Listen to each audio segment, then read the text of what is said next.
Crazy Will here today. Today we're going to be talking about how to make Ethernet wire. Stay tuned.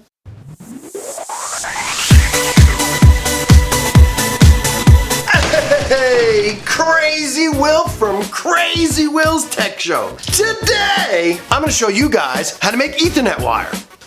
This isn't the most interesting video that I'll probably make. It's really not as hard as most people make it out to be. It is little wires and it is a pain in the butt, but I'm going to show you some quick tips on how to do it and what diagram to actually go off of. And that was one of the things that I had, is there is a diagram to go off of to follow the color and how you want to connect this, because all the colors, they have to be the same color on the one end as it is on the other end. So we got to make those the same, and we got to make sure that it's also going to work with our either keystone or router. So it's a diagram that is pretty much universal. I'm going to throw it up here on the screen. This shows you how it's supposed to be, and what we're going to do is we're going to follow that diagram, and I'm going to show you what tools you need to do to make this little Ethernet cord. The tools that you're going to need, obviously you're going to need a pair of these pliers. Another thing you're going to need is a crimping tool for Ethernet cable, which they're very inexpensive. You're going to need a cable tester, Cat 5 cable tester, some Ethernet cable ends, and this is basically everything you're going to need to get started. So I got a Cat 6 wire, which it's basically all the same. It's just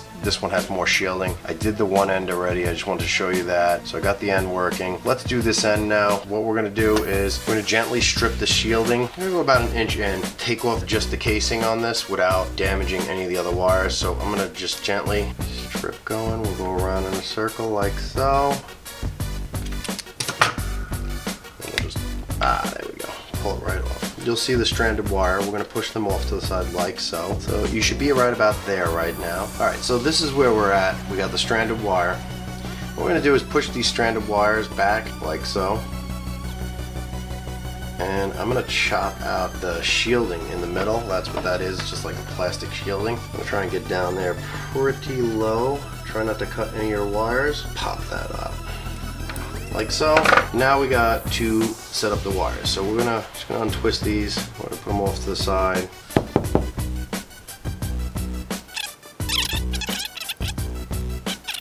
So we got that so far. Now we're gonna organize them. And I'm following along on my phone, but it looks like it's gonna be, we're gonna pull it off to the side. We're gonna do brown, and then striped brown, striped brown, green. I'm gonna try and make it like these wires don't overlap over each other so they're not pulling on one another. Brown, striped brown, green, and then we're gonna do striped blue. And now if you see it's all the way back here, I'm gonna try and make it overlap. Alright, so let's back out a little bit. Let's just grab these from the top like so, and see how this wire, we're gonna try and not work against the wires. We're gonna try and make them so they wanna go where we want them to go. Like I said, I'm not a pro, guys, I just learn by doing. Alright, so we got that one. And now we want regular blue, which is right here. Like I said, we don't want to make it go against the grain kind of thing, so we're just gonna make it over like that. Alright, and then the next one is green. I'm gonna grab that green and bring it over. And then we're gonna grab that orange. And then the last one's gonna be striped orange. So let's get those into position. Now this is probably the hardest part, is just getting all these in position to where you need them. And what we're gonna do is scrape them again with your nail like I'm doing right here. Just gonna try and straighten them out. So just to double check everything, we need brown, striped brown, green, striped blue, regular blue, striped green, orange, and then striped orange. Alright, so now we're gonna take our wire cutters. We're gonna chop just the ends off like so to make them nice and even. Boom. Now we got them nice and even. We'll double check it again. Okay, that's right. We're gonna get an Ethernet end here, and we're gonna face it up, because that's the way we're looking at the diagram, is up. So we're gonna place the wires gently in there, and then we're gonna push. Oh, and they got unorganized. Okay. So we gotta reorganize them again. Alright, so once you get the colors in correctly, like that, you push down on it, and then we take the crimping tool, and you're going to put that end into here, the way it looks like in a telephone jack, and you're gonna crimp, push down, and you're gonna, okay, and it shouldn't come out. So now you got two ends. Now what we're gonna do is we're gonna take the tester. You take one end off, and you have two different ends here. So we'll put one end on this, put it on that end, then we put it on this end, Ethernet, and now what we'll do is we'll send a signal.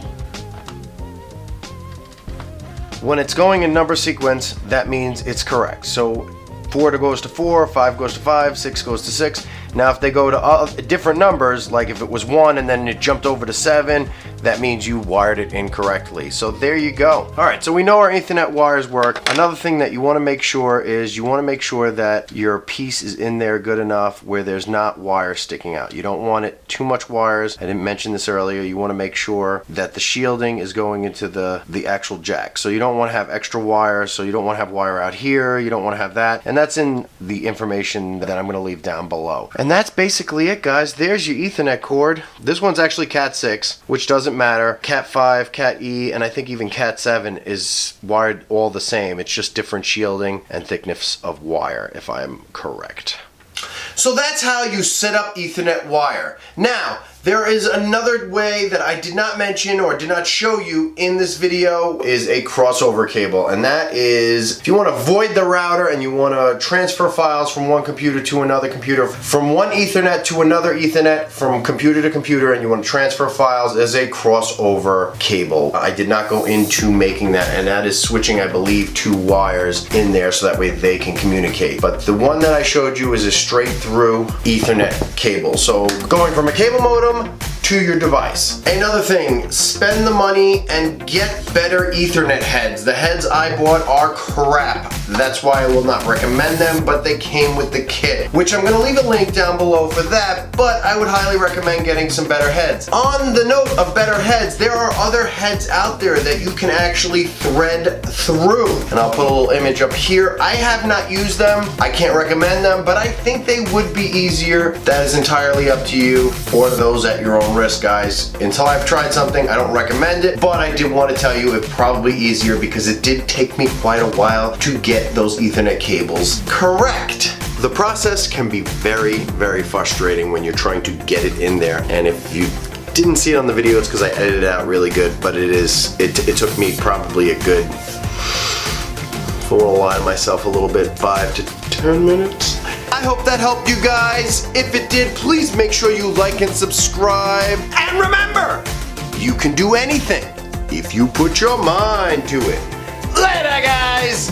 I always wonder how far people get in my videos if they actually see these little things at the end, and if they notice everything. It's over. That's it, guys. I mean, there's other videos up there, or if you want to do me a huge favor, click the like button, or subscribe button's even better.